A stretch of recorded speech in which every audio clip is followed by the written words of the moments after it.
Hello students, welcome to MOS classes. इस video में हम 7th क्लास मैथ एनसीईआरटी की जो नई बुक है उसके चैप्टर नंबर 10 अलजेब्रिक एक्सप्रेशंस के बेसिक्स समझेंगे।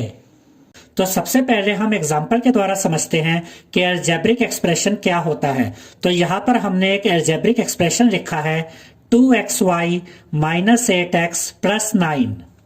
अब ये एक अलजेब्रिक एक्सप्रेशन है। अब हम देखेंगे कि अलजेब्रिक एक्सप्रेशन में क्या क्या होता है। अलजेब्रिक एक्सप्रेशन में होते हैं वेरिएबल, और वेरिएबल क्या होते हैं? वेरिएबल होते हैं इंग्लिश अल्फाबेट्स जैसे कि A B C M N O P या फिर एक्स वाई। अब इस अलजेब्रिक एक्सप्रेशन में जो वेरिएबल यूज हुए हैं वो है एक्स एंड वाई। तो यहां पर हम लिखेंगे वेरिएबल एक्स एंड वाई। इसके बाद अलजेब्रिक एक्सप्रेशन में होते हैं कोएफिशिएंट्स। कोएफिशिएंट्स क्या होते हैं? वेरिएबल्स के साथ जो नंबर होते हैं उन नंबर्स को हम वेरिएबल का कोएफिशिएंट कहते हैं। जैसे कि अगर आपसे पूछा जाए कि इस टर्म में एक्स वाई का कोएफिशिएंट क्या है, तो हम कहेंगे एक्स वाई का कोएफिशिएंट है 2। ऐसे ही यहां पर आप देख सकते हैं कि -8x में अगर आपसे पूछा जाए कि x का कोएफिशिएंट क्या है, तो आप कहेंगे x का कोएफिशिएंट है -8। यहां पर भी हमने यही लिखा है। ये जो टर्म है 2xy, इसमें वेरिएबल xy का कोएफिशिएंट है 2, और ये जो टर्म है -8x, इसमें वेरिएबल x का कोएफिशिएंट है -8। तो वेरिएबल के साथ जो नंबर मल्टीप्लाई हो रहा होता है वही नंबर उस वेरिएबल का कोएफिशिएंट भी होता है, और आपको साइन का भी ध्यान रखना होता है। इसके अलावा अलजेब्रिक एक्सप्रेशन में कांस्टेंट भी होता है। यहाँ पर आप देख सकते हैं कि ये अलजेब्रिक एक्सप्रेशन है 2xy माइनस 8x प्लस 9। यहाँ पर जो ये 9 है इसके साथ कोई वेरिएबल नहीं है, तो ऐसे नंबर को हम कांस्टेंट कहते हैं जो अलजेब्रिक एक्सप्रेशन में होता है और जिस नंबर के साथ कोई वेरिएबल नहीं होता है। तो इस अलजेब्रिक एक्सप्रेशन का कांस्टेंट है 9। इसके बाद अलजेब्रिक एक्सप्रेशन में होते हैं टर्म्स। यहां पर आप देख सकते हैं कि टोटल 3 टर्म्स हैं। 2xy एक टर्म है, -8x दूसरा टर्म है, और 9 तीसरा टर्म है। तो यहां पर हमने इन तीनों टर्म्स को अलग अलग लिखा है, 2xy -8x 9। यहां पर स्टूडेंट्स को जो कंफ्यूजन होती है वो ये होती है कि वो 2xy को 3 टर्म्स समझ लेते हैं। याद रखिएगा स्टूडेंट्स कि 2xy एक सिंगल टर्म है, और 2xy का मतलब होता है 2 multiply by x multiply by y। और अलजेब्रिक एक्सप्रेशन में नया टर्म तब बनता है जब माइनस या प्लस का साइन आता है। तो जब तक सिर्फ 2xy है ये एक टर्म है, उसके बाद माइनस का साइन आया, अब ये दूसरा टर्म हो गया, उसके बाद ये प्लस का साइन आया, अब ये तीसरा टर्म हो गया। अब हम देखते हैं कि टर्म्स के फैक्टर्स कैसे निकालते हैं। अब देखिए, इस अलजेब्रिक एक्सप्रेशन में पहला टर्म है 2xy, तो इसके 3 फैक्टर होंगे 2x एंड y। अब ये 3 इसके फैक्टर कैसे हैं? आप इन तीनों को मल्टीप्लाई करके देखिए, आपको वापस 2xy ही मिल जाएगा। जब आप 2 को मल्टीप्लाई करेंगे x एंड y के साथ तो आपको मिलेगा 2xy, यानी कि 2xy के फैक्टर है 2x एंड y। इस अलजेब्रिक एक्सप्रेशन का दूसरा टर्म है -8x। इसके 2 फैक्टर होंगे, -8 एंड x। और अगर आप -8 को मल्टीप्लाई करते हैं x के साथ तो आपको क्या मिलता है? -8x। यानी कि -8x के 2 फैक्टर्स हैं, -8 एंड x। और जो कांस्टेंट होता है वो खुद ही अपना फैक्टर होता है, हमें इसके फैक्टर्स अलग से दिखाने की जरूरत नहीं है। अब हम देखेंगे कि लाइक टर्म्स क्या होते हैं और अनलाइक टर्म्स क्या होते हैं। पहले हम लाइक टर्म्स के बारे में समझते हैं। हम एग्जांपल्स के द्वारा समझेंगे कि लाइक टर्म्स क्या होते हैं। अब देखिए स्टूडेंट्स, ये है 3xy और ये है 2xy, ये दोनों लाइक टर्म्स हैं। याद रखिएगा स्टूडेंट्स कि 2 टर्म्स तभी लाइक टर्म्स होते हैं जब उनमें सेम वेरिएबल्स होते हैं, वो भी सेम पावर के साथ। यहां पर देखिए, इस टर्म में जो वेरिएबल हैं वो है x एंड y, और यहां पर भी वेरिएबल्स कौन कौन से हैं? x and y। यहां पर भी x की पावर 1 है और y की पावर 1 है, यहां पर भी x की पावर 1 है और y की पावर 1 है। तो इन दोनों टर्म्स में सेम वेरिएबल्स हैं सेम पावर के साथ, इसलिए ये दोनों टर्म्स लाइक टर्म्स होंगे। कोएफिशिएंट सेम हो या डिफरेंट हो इससे हमें फर्क नहीं पड़ता। अब इस एग्जांपल को देखिए, ये टर्म है -2x² और ये टर्म है 5x²। ये दोनों भी लाइक टर्म्स हैं क्योंकि इसमें सेम वेरिएबल हैं। यहाँ पर भी x है, यहाँ पर भी x है और इन दोनों की जो पावर है वेरिएबल्स की वो भी सेम है। यहाँ x² है तो यहाँ पर भी x² है, इसलिए -2x² और 5x² लाइक टर्म्स हैं। एक और इंपॉर्टेंट पॉइंट याद रखिएगा स्टूडेंट्स कि सिर्फ लाइक टर्म्स को ही ऐड या सब्ट्रैक्ट किया जा सकता है। अनलाइक टर्म्स को ना तो ऐड किया जा सकता है ना सब्ट्रैक्ट किया जा सकता है। अब इस एग्जांपल को देखिए, 5xy एंड -3yx, ये दोनों टर्म्स भी लाइक टर्म्स हैं। अब यहाँ पर देखिए दो वेरिएबल है x एंड y, यहाँ पर भी दो वेरिएबल है y एंड x। इनका ऑर्डर अगर आगे पीछे हो, जैसे कि यहाँ पर xy है और यहाँ पर yx, तो इससे फर्क नहीं पड़ता। ये दोनों वेरिएबल सेम यूज हुए हैं और इनकी पावर भी इन दोनों टर्म्स में सेम है। यहाँ पर भी x की पावर 1 है और y की पावर 1 है, यहाँ पर भी x की पावर 1 है और y की पावर 1 है, तो ये दोनों टर्म्स लाइक टर्म्स हैं।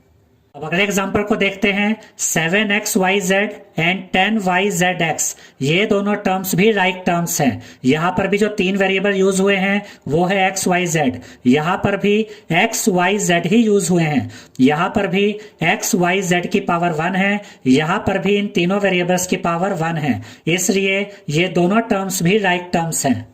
अब अनलाइक टर्म्स को भी हम एग्जांपल के द्वारा समझते हैं। ये दोनों टर्म्स अनलाइक टर्म्स हैं। यहाँ पर है 5x², यहाँ पर है 6x। अब वेरिएबल तो सेम है लेकिन इनकी पावर्स अलग अलग हैं। यहाँ x की पावर 2 है, यहाँ x की पावर 1 है, इसलिए ये दोनों टर्म्स अनलाइक टर्म्स हैं। और अनलाइक टर्म्स को ना तो हम ऐड कर सकते हैं ना सब्ट्रैक्ट कर सकते हैं। अब अगला एग्जांपल देखते हैं, 5xy एंड 5x, ये दोनों भी अनलाइक टर्म्स हैं क्योंकि यहाँ पर दो वेरिएबल यूज हुए हैं x एंड y, जबकि यहाँ पर सिर्फ एक ही वेरिएबल यूज हुआ है x। अब नेक्स्ट एग्जांपल में देखते हैं, 7xyz एंड 7xyz², ये दोनों टर्म्स भी अनलाइक टर्म्स हैं। यहाँ पर तीन वेरिएबल हैं x, y, z, यहाँ पर भी वेरिएबल तो सेम है x, y, z, लेकिन यहाँ z की पावर दोनों में डिफरेंट है। यहाँ z की पावर 1 है, यहाँ z की पावर 2 है, इसलिए ये दोनों टर्म्स अनलाइक टर्म्स हैं। अब इस एग्जांपल में देखिए, -3xy² एंड -10x²y, ये दोनों टर्म्स भी अनलाइक टर्म्स हैं। उसका रीजन ये है कि यहाँ पर x की पावर 1 है लेकिन यहाँ पर x की पावर 2 है और यहाँ पर y की पावर 2 है और यहाँ पर y की पावर 1 है, यानी कि वेरिएबल्स तो सेम यूज हुए हैं लेकिन उनकी पावर्स डिफरेंट है, इसलिए ये दोनों टर्म्स अनलाइक टर्म्स हैं। तो इन्हें भी ना तो ऐड किया जा सकता है ना सब्ट्रैक्ट किया जा सकता है। अब हम देखेंगे कि मोनोमियल्स क्या होते हैं, बाइनोमियल्स क्या होते हैं, ट्राइनोमियल्स क्या होते हैं और पॉलिनोमियल्स क्या होते हैं। याद रखिएगा स्टूडेंट्स कि ऐसे अलजेब्रिक एक्सप्रेशंस जिनमें सिंगल टर्म होता है, यानी कि सिर्फ एक ही टर्म होता है, ऐसे अलजेब्रिक एक्सप्रेशंस को हम मोनोमियल्स कहते हैं। फॉर एग्जाम्पल 3x, ये एक सिंगल टर्म है, वन टर्म है, इसलिए 3x मोनोमियल है। -2xy, ये भी सिंगल टर्म है तो ये भी मोनोमियल है। 7xyz, ये भी एक सिंगल टर्म है, वन टर्म है, इसलिए ये भी एक मोनोमियल है। और ऐसे अलजेब्रिक एक्सप्रेशंस जिनमें दो टर्म्स होते हैं, ऐसे अलजेब्रिक एक्सप्रेशंस को हम बाइनोमियल कहते हैं। x + y, इसमें ये दो टर्म्स हैं तो ये बाइनोमियल है। m-5, इसमें भी दो टर्म्स हैं, ये भी एक बाइनोमियल है। a² - b², इसमें भी दो टर्म्स हैं, ये भी बाइनोमियल है। 4xy - 3, इसमें भी दो टर्म्स हैं, इसलिए ये भी बाइनोमियल है। और ऐसे अलजेब्रिक एक्सप्रेशंस जिनमें 3 टर्म्स होते हैं, ऐसे अलजेब्रिक एक्सप्रेशंस को हम ट्राइनोमियल्स कहते हैं। यहाँ पर आप देख सकते हैं x + y + 7 में 3 टर्म्स हैं तो ये ट्राइनोमियल है।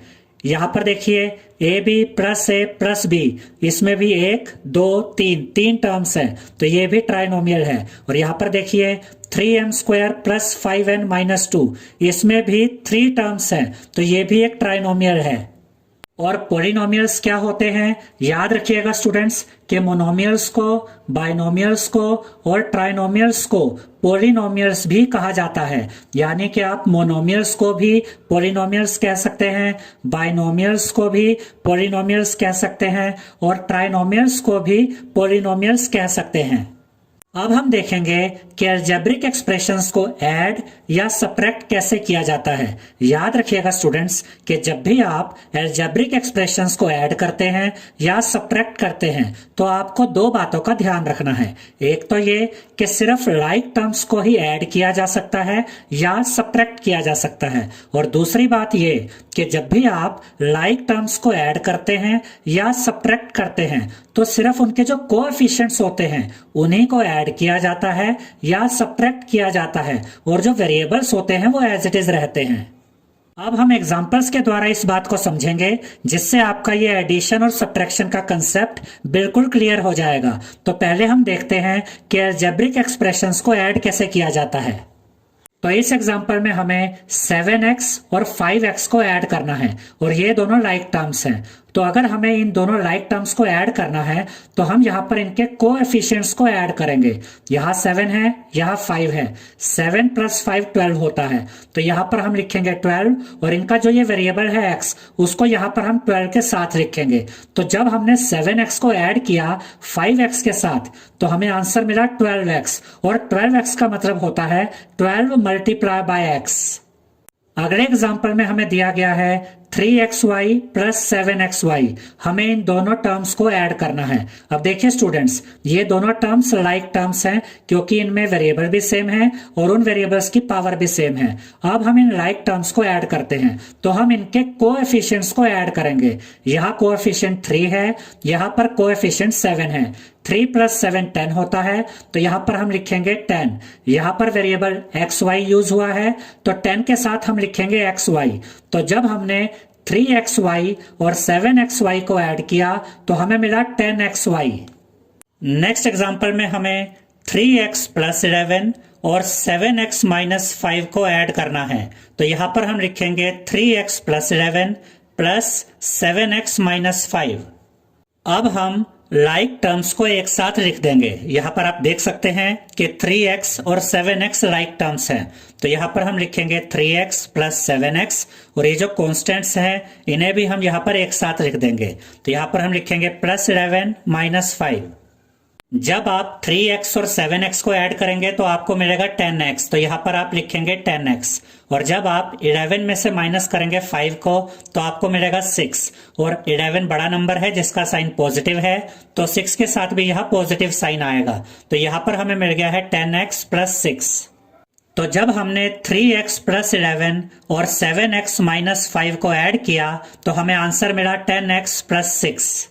नेक्स्ट एग्जांपल में हमें 3x + 11 + 8z और 7x - 5 को ऐड करना है। तो यहाँ पर हम लिखेंगे 3x + 11 + 8z + 7x - 5। अब हम 3x और 7x को एक साथ लिखेंगे। तो यहाँ पर हम लिखेंगे 3x + 7x + 8z, ये वाला 8z यहाँ पर एज इट इज आ गया, + 11 - 5। यहाँ पर हमने कॉन्स्टेंट्स को भी एक साथ लिख दिया है। जब आप 3x और 7x को ऐड करेंगे तो आपको मिलेगा 10x। तो यहाँ पर आप लिखेंगे 10x + 8z, यहाँ पर एज इट इज आ जाएगा क्योंकि 8z के साथ कोई लाइक टर्म नहीं है तो इसके साथ ना तो कुछ ऐड होगा ना कुछ सब्ट्रैक्ट होगा। तो +8z यहाँ पर एज इट इज आ जाएगा। जब आप 11 में से माइनस करेंगे 5 को तो आपको मिलेगा 6। 11 बड़ा नंबर है जिसका साइन पॉजिटिव है तो 6 के साथ यहाँ पर पॉजिटिव साइन आएगा। तो जब हमने 3x + 11 + 8z और 7x - 5 को ऐड किया तो हमें मिला 10x + 8z + 6। अब हम देखेंगे कि एक अलजेब्रिक एक्सप्रेशन में से दूसरे अलजेब्रिक एक्सप्रेशन को सब्ट्रैक्ट कैसे किया जाता है, माइनस कैसे किया जाता है। तो इस एग्जांपल में हमसे कहा गया है सब्ट्रैक्ट 5x फ्रॉम 8x, यानी कि हमें 8x में से 5x को सब्ट्रैक्ट करना है। अब क्योंकि हमें 5x को सब्ट्रैक्ट करना है 8x में से तो हम 8x को पहले लिखेंगे, उसके बाद ये माइनस का साइन आएगा और 5x को हम यहाँ पर ब्रैकेट में लिखेंगे। याद रखिएगा स्टूडेंट्स कि जब आप एक अलजेब्रिक एक्सप्रेशन में से सब्ट्रैक्ट करते हैं, माइनस करते हैं दूसरे अलजेब्रिक एक्सप्रेशन को, तो यहाँ पर आप ब्रैकेट जरूर लगाएं। इससे आप कभी गलत नहीं करेंगे इस क्वेश्चन को। अब ये 8x यहाँ पर एज इट इज आ जाएगा। अब यहाँ पर आपको ये याद रखना है कि जब भी आप ब्रैकेट ओपन करते हैं और ब्रैकेट के बाहर अगर माइनस का साइन होता है तो ब्रैकेट ओपन करने पर यहाँ जो वैल्यू होती है इसका साइन बदल जाता है। अब ये पॉजिटिव 5x है और ब्रैकेट के बाहर माइनस का साइन है, तो जब हम इस ब्रैकेट को यहाँ पर ओपन करेंगे तो ये पॉजिटिव 5x चेंज हो जाएगा -5x में। अगर यहां ब्रैकेट में -5x होता तो ये ब्रैकेट ओपन करने पर ये पॉजिटिव 5x हो जाता, और ऐसा तभी होता है जब ब्रैकेट के बाहर माइनस का साइन होता है।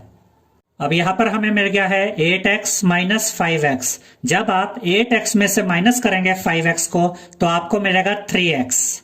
नेक्स्ट एग्जांपल में हमसे कहा गया है सब्ट्रैक्ट -5x फ्रॉम 9x, यानी कि हमें 9x में से माइनस करना है -5x को। तो यहां पर हम लिखेंगे 9x माइनस, ब्रैकेट ओपन करेंगे और ब्रैकेट में हम लिखेंगे -5x, यानी कि हम 9x में से सब्ट्रैक्ट कर रहे हैं -5x को। अब ये 9x यहाँ पर एज इट इज आ जाएगा। अब हम इस ब्रैकेट को ओपन करेंगे। अब यहाँ ब्रैकेट के बाहर माइनस साइन है, तो जब हम इस ब्रैकेट को ओपन करेंगे तो इसका साइन चेंज हो जाएगा। यहाँ पर क्या है -5x। जब हम इस ब्रैकेट को ओपन करेंगे तो ये बन जाएगा पॉजिटिव यानी कि +5x। अब हमें मिल गया है 9x + 5x। जब हम 9x और 5x को ऐड करेंगे तो हमें मिलेगा 14x, तो यहां पर हम लिखेंगे 14x। तो अब हम कह सकते हैं कि जब हमने 9x में से सब्ट्रैक्ट किया -5x को तो हमें मिला 14x।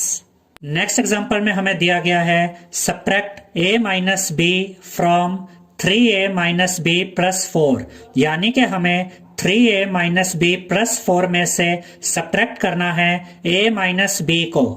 तो यहाँ पर हम लिखेंगे 3a - b + 4 और इसमें से हम सब्ट्रैक्ट कर देंगे, माइनस कर देंगे a - b को, और a - b को हम ब्रैकेट में लिखेंगे।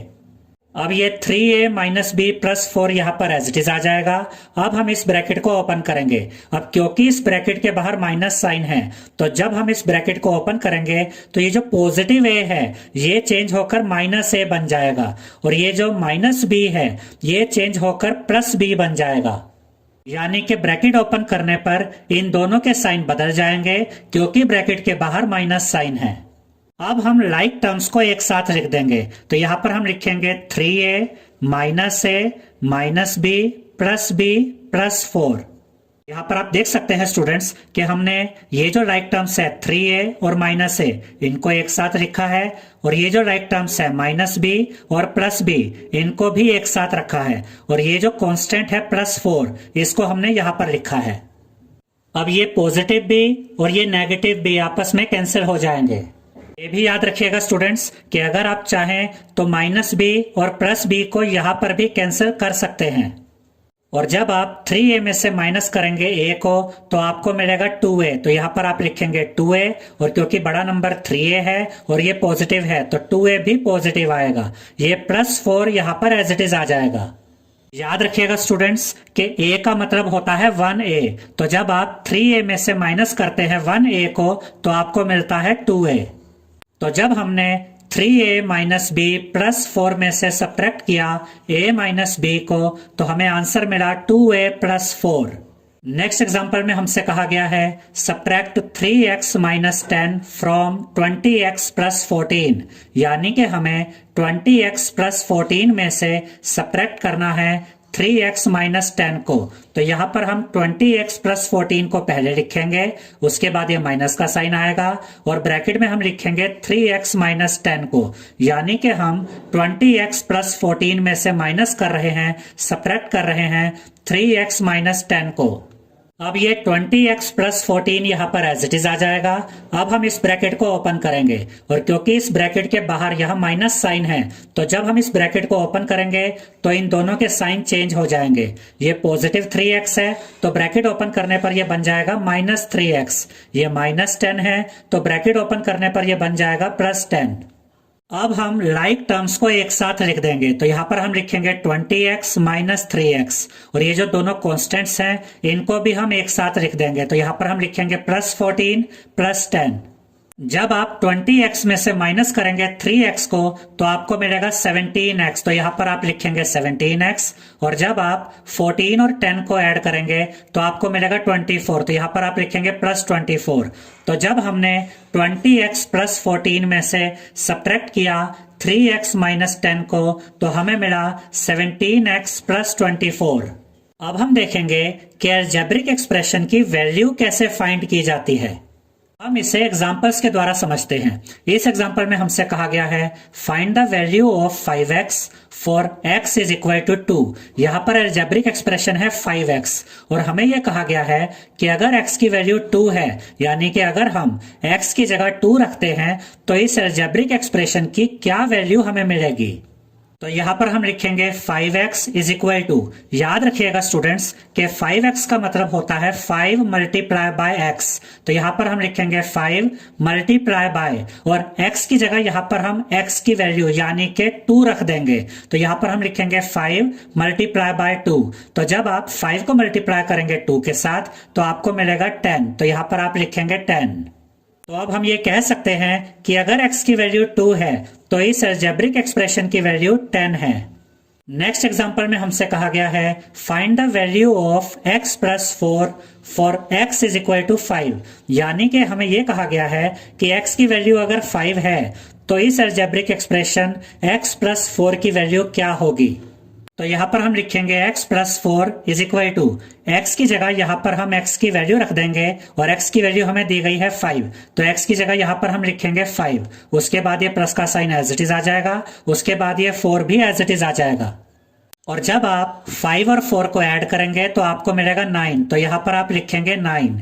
तो अब हम कह सकते हैं कि अगर x की वैल्यू 5 है तो इस अलजेब्रिक एक्सप्रेशन x प्लस 4 की वैल्यू 9 है। नेक्स्ट एग्जांपल में हमसे कहा गया है find the value of 7a minus 4b for a is equal to 3 b is equal to 2। अब इस अलजेब्रिक एक्सप्रेशन में दो वेरिएबल हैं a एंड b, और यहां पर हमें a की वैल्यू यूज करनी है 3 और b की वैल्यू यूज करनी है 2। और हमें यह बताना है कि अगर a की वैल्यू 3 है और b की वैल्यू 2 है तो इस algebraic expression 7a minus 4b की वैल्यू क्या होगी। यहां पर हम लिखेंगे 7a minus 4b is equal to, याद रखिएगा स्टूडेंट्स कि 7a का मतलब होता है 7 मल्टीप्लाई बाय a। तो 7a की जगह यहां पर हम लिखेंगे 7 मल्टीप्लाई बाय a की जगह हम a की वैल्यू यानी कि 3 रखेंगे, उसके बाद ये माइनस का साइन यहां पर आएगा। उसके बाद 4b का मतलब होता है 4 मल्टीप्लाई बाय b। तो यहां पर हम लिखेंगे 4 मल्टीप्लाई बाय, और b की जगह यहां पर हम b की वैल्यू यानी कि 2 लिखेंगे। जब आप 7 को मल्टीप्लाई करेंगे 3 के साथ तो आपको मिलेगा 21। तो यहां पर आप लिखेंगे 21। जब आप माइनस 4 को मल्टीप्लाई करेंगे 2 के साथ तो आपको मिलेगा -8। तो यहां पर आप लिखेंगे -8। और जब आप 21 में से माइनस करेंगे 8 को तो आपको मिलेगा 13। तो यहां पर आप लिखेंगे 13। अब हम कह सकते हैं कि अगर a की वैल्यू 3 है और b की वैल्यू 2 है तो इस algebraic expression 7a minus 4b की वैल्यू होगी 13। नेक्स्ट एग्जांपल में हमसे कहा गया है find the value of a square plus b square for a is equal to 4 b is equal to 5। अब इस अलजेब्रिक एक्सप्रेशन में दो वेरिएबल्स हैं a एंड b। a की वैल्यू हमें दी गई है 4 और b की वैल्यू हमें दी गई है 5। तो यहां पर हम लिखेंगे a square plus b square is equal to, a square की जगह यहां पर हम लिखेंगे 4 स्क्वायर क्योंकि a की वैल्यू हमें 4 दी गई है। उसके बाद ये प्लस का साइन आएगा। b स्क्वायर की जगह यहां पर हम लिखेंगे 5 स्क्वायर क्योंकि b की वैल्यू हमें 5 दी गई है। याद रखिएगा स्टूडेंट्स कि 4 स्क्वायर का मतलब होता है 4 मल्टीप्लाई बाय 4। तो 4 स्क्वायर की जगह यहां पर हम लिखेंगे 4 मल्टीप्लाई बाय 4, उसके बाद ये प्लस का साइन आएगा। 5 स्क्वायर की जगह यहां पर हम लिखेंगे 5 मल्टीप्लाई बाय 5। और जब आप 4 को मल्टीप्लाई करेंगे 4 के साथ तो आपको मिलेगा 16। तो यहां पर आप लिखेंगे 16, उसके बाद ये प्लस का साइन आएगा। जब आप 5 को मल्टीप्लाई करेंगे 5 के साथ तो आपको मिलेगा 25। तो यहां पर आप लिखेंगे 25।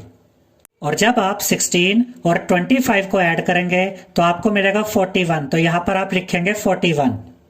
तो अगर a की वैल्यू 4 है और b की वैल्यू 5 है तो ये जो अलजेब्रिक एक्सप्रेशन है a square plus b square, इसकी वैल्यू होगी 41। अब हम लास्ट एग्जांपल देखते हैं। Find the value of 5xy minus 2x for x is equal to 10, y is equal to 2।